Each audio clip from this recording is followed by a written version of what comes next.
Bismillahirrahmanirrahim. Assalamualaikum warahmatullahi wabarakatuh. Selamat pagi anak-anak. Bagaimana kabarnya hari ini? Mudah-mudahan dalam keadaan sehat ya. Berjumpa kembali dengan Pak Rasid di sini. Hari ini kita akan melanjutkan pelajaran pendidikan kemuhammadiyahan. Bab kedua, yaitu tentang Muhammadiyah di lingkungan tempat tinggal. Baik, sebelum kita mulai, kita awali dengan membaca basmalah bersama-sama. Bismillahirrahmanirrahim. Baik, kalian bisa menemui materi ini di buku paket Kemuhammadian kelas 4 halaman 23 sampai dengan 37. Baik, yang akan kita bahas kali ini yaitu tentang kemuhammadiyahan di tempat tinggal kalian. Baik secara aplikasi atau penerapannya maupun secara struktur organisasi. Baik, yang pertama harus kita ketahui adalah dasar kegiatan Muhammadiyah. Jadi, dalam segala aktivitasnya, Muhammadiyah memiliki dasar sebagai berikut. Yang pertama, hidup manusia harus berdasar tauhid bahwa tidak ada Tuhan selain Allah. Ya, dasarnya adalah syahadat.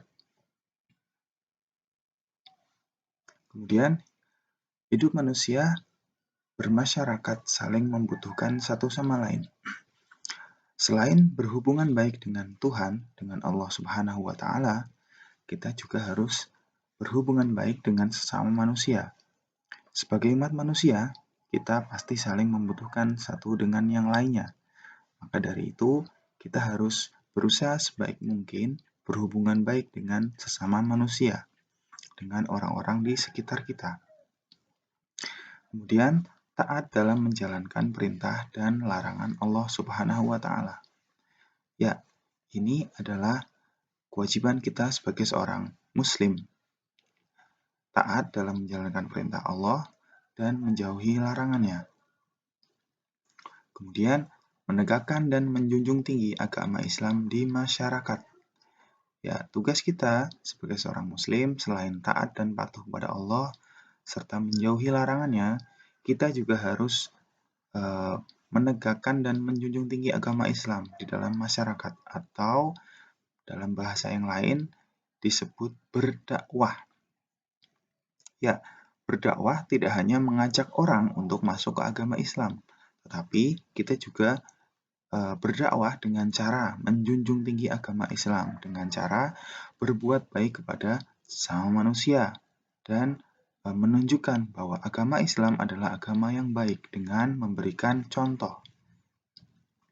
Selanjutnya, mencontoh dan meneladani Nabi Muhammad SAW dalam amal kegiatan sehari-hari.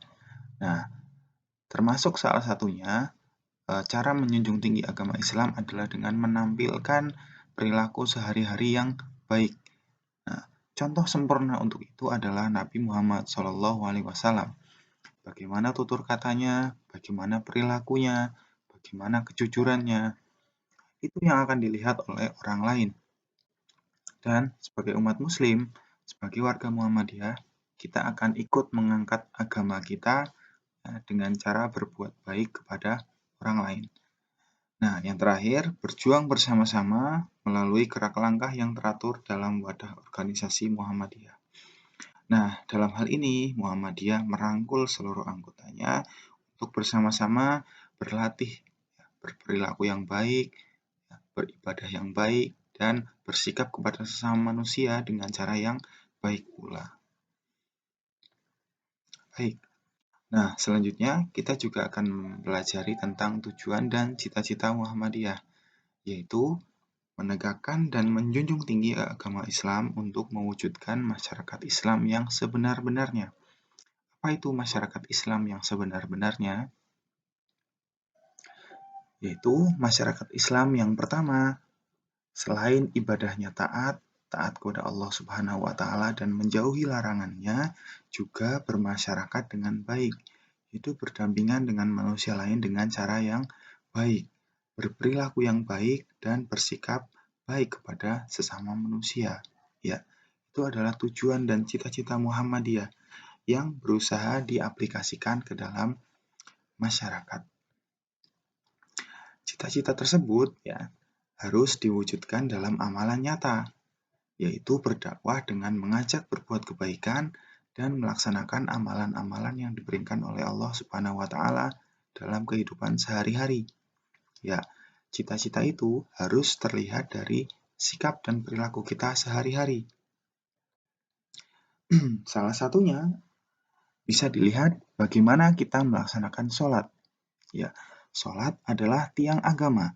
Siapa yang melaksanakan sholat, maka ia menegakkan agama. Dan barang siapa meninggalkan sholat, maka ia merubuhkan agama. Begitu pentingnya sholat dalam agama kita, sholat adalah amal yang nanti akan pertama kali dihisab di alam akhirat nanti. Maka dari itu, Muhammadiyah sangat memandang penting bagaimana anggotanya dalam melaksanakan sholat. Sholat di atas segalanya. Bagaimana cara kita melaksanakan sholat yang baik? Yang pertama adalah sholat di awal waktu. Rasulullah bersabda, perbuatan yang paling mulia ialah sholat pada awal waktunya. Ya, jadi ketika kalian mendengar suara adzan, yang pertama kalian harus lakukan adalah menghentikan aktivitas kalian dan bersegera melaksanakan sholat. Ya, ini adalah hadis yang disampaikan oleh Rasulullah SAW. Yang kedua adalah sholat dengan cara berjamaah. Rasulullah bersabda, sholat berjamaah pahalanya melebihi sholat sendiri dengan 27 derajat. Perbandingan sholat sendirian dengan sholat berjamaah sangat jauh, 1:27. Maka dari itu, kita sangat dianjurkan untuk sholat berjamaah jika tidak berhalangan. Minimal, sholat berjamaah terdiri dari 2 orang. Nah, jika semakin banyak, semakin baik. Dan jika dilaksanakan di masjid, akan semakin baik. Nah, itu tadi bagaimana tata cara melaksanakan sholat yang baik, yaitu di awal waktu dan berjamaah. Selanjutnya, dalam mewujudkan cita-cita Muhammadiyah, ya, bisa juga dilihat dari keaktifan kita mengikuti kegiatan Muhammadiyah di lingkungan rumah dan masyarakat. Salah satunya adalah kegiatan pengajian. Ya, pengajian adalah roh Muhammadiyah. Ya, kegiatan yang menjadi cikal bakal berdirinya Muhammadiyah adalah pengajian. Jadi awalnya dulu Kiai Ahmad Dahlan sebelum mendirikan Muhammadiyah berawal dari perkumpulan atau pengajian dari jamaah-jamaahnya dalam belajar agama. Ya, awalnya itu yang kemudian melalui berbagai proses akhirnya didirikanlah menjadi sebuah persyarikatan yang akhirnya sebesar ini. Ya. Kemudian mengaji atau mengikuti pengajian diperlukan untuk melakukan pembinaan diri agar keimanan bertambah murni dan kuat. Ya, serta pemahaman agama semakin luas dan mendalam, sehingga amal dalam kehidupan sehari-hari menjadi semakin mantap. Karena kita tahu dasarnya, dalilnya, aturannya, pahalanya seperti itu. Ya, itu tadi bagaimana cara mewujudkan cita-cita Muhammadiyah, aplikasinya di lingkungan kita. Selanjutnya, ya, kita akan mempelajari sifat Muhammadiyah.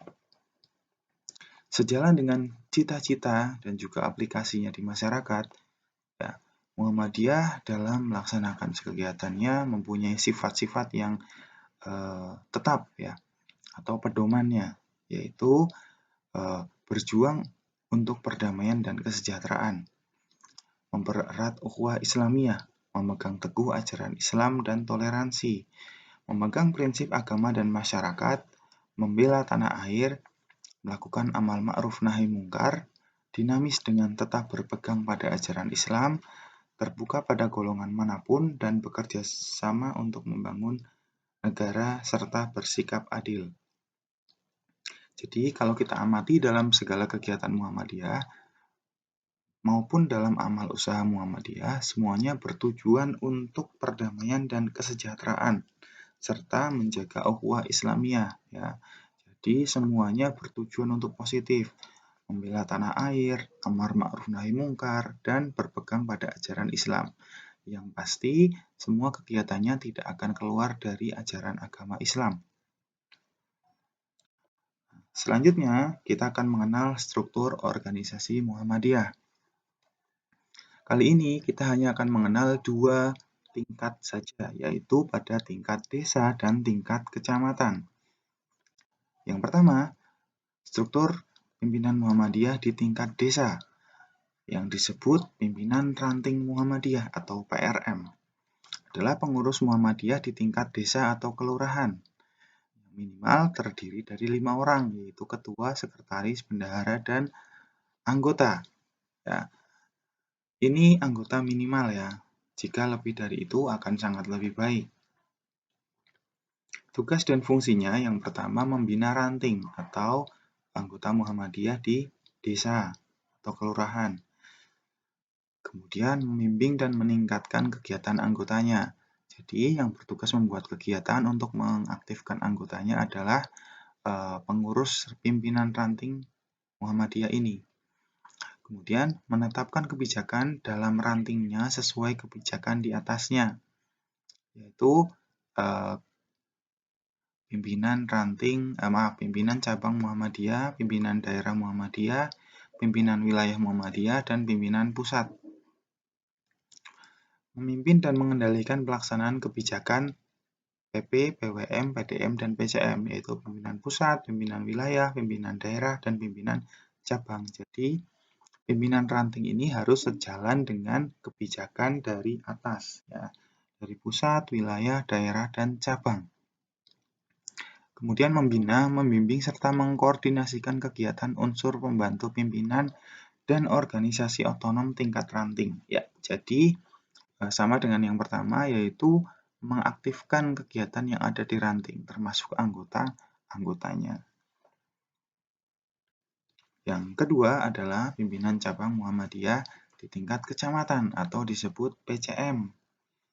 Ya, minimal terdiri dari 7 orang, ya, yang terdiri dari ketua, wakil ketua, sekretaris, bendahara, dan majelis-majelis. Ya, ini anggota minimal ya, lebih dari itu juga boleh. Tugas dan fungsinya, yang pertama membina cabang dan amal usahanya. Jika PRM atau pimpinan ranting bertugas di kelurahan atau desa, tugas PCM atau pimpinan cabang Muhammadiyah lebih luas lagi, yaitu setingkat kecamatan. Ya, jadi yang bertanggung jawab melaksanakan kegiatan cabang adalah PCM. Kemudian menetapkan kebijakan dalam cabangnya sesuai kebijakan di atasnya, sama dengan ranting ya. Membimbing dan meningkatkan amal usaha Muhammadiyah serta kegiatan ranting sesuai kewenangannya. Jadi selain mempunyai tanggung jawab mengelola cabang, ya, juga bertanggung jawab untuk membina ranting atau anggota Muhammadiyah setingkat desa yang ada di wilayah kecamatan tersebut. Nah, kemudian memimpin dan mengendalikan pelaksanaan kebijakan PP, PWM, PDM, PCM, dan unsur pembantu pimpinannya, sama dengan PRM.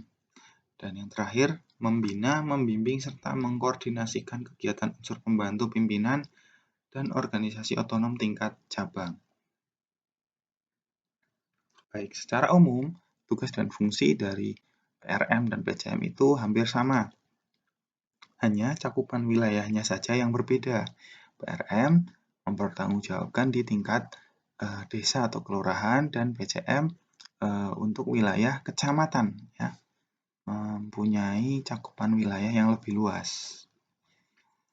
Baik anak-anak, itu saja materi kita hari ini.